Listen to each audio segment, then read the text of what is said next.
and I want you guys to start bringing more technique or using those techniques in different ways and starting to include some spinning kicks and some jump kicks and things like that. But the reason why those are going to work, it's because they're unexpected. Okay, if you can read it and if the person is expecting it, it's not going to work.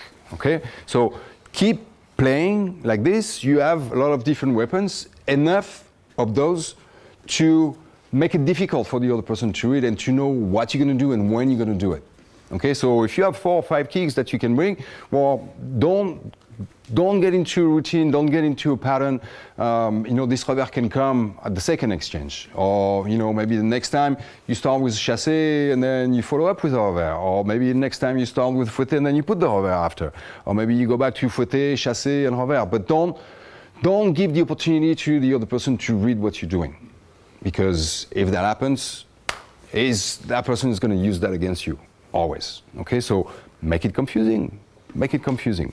So now what I want you guys to do is I want you guys to punch, and every once in a while there's going to be one of them who's going to throw a kick, and the kick, you don't know when it's coming. So we're boxing, right? We're boxing, I kick, and then I move on.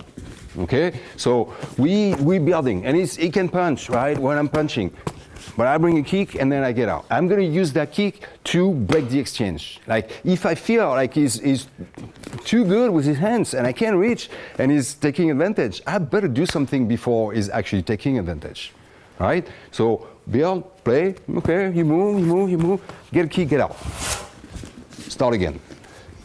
The only thing he's not going to know is when I'm kicking and what I'm kicking with.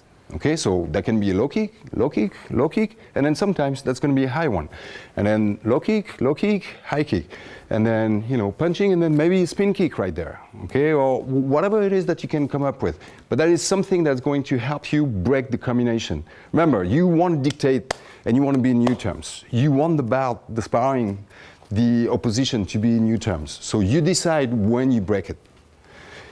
The one thing you have to be careful is making sure that there's no dead time between this last punch and this kick right there because he's punching. If that happens, you don't. Okay, so the one thing that was at your advantage, you basically throwing it away because you're making a mistake, right? So you remember that you have to mask this kick to get out. And if that means that you miss, but you have the space, is that good enough to break the pace? Is it? Yes. Absolutely. Okay, if you're getting enough attention and that gives you time to get away, then all good for you. So punch, one person only, and the same one always gets the kick. What you want to do is you want to see, when the person is opening to get the kick, if you can actually take advantage of that. Okay, that's what you're going to do in the defensive part. Okay, but the one who's starting and throw the kick, you try to make the kick comes, and you try to have this kick helping you breaking the exchange. Okay? Don't wait too long. Don't wait too long, but don't use at the same pace. Don't go 1-2 kick, 1-2 kick, 1-2 kick, because what's going to happen? 1-2 I kick, 1-2 I kick, boom, that's it, I'm done. Okay? And that's the one thing I don't want to happen. So I want to make sure that I mask this kick as much as I can.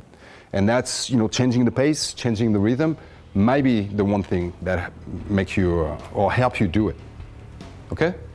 Yeah, sounds good?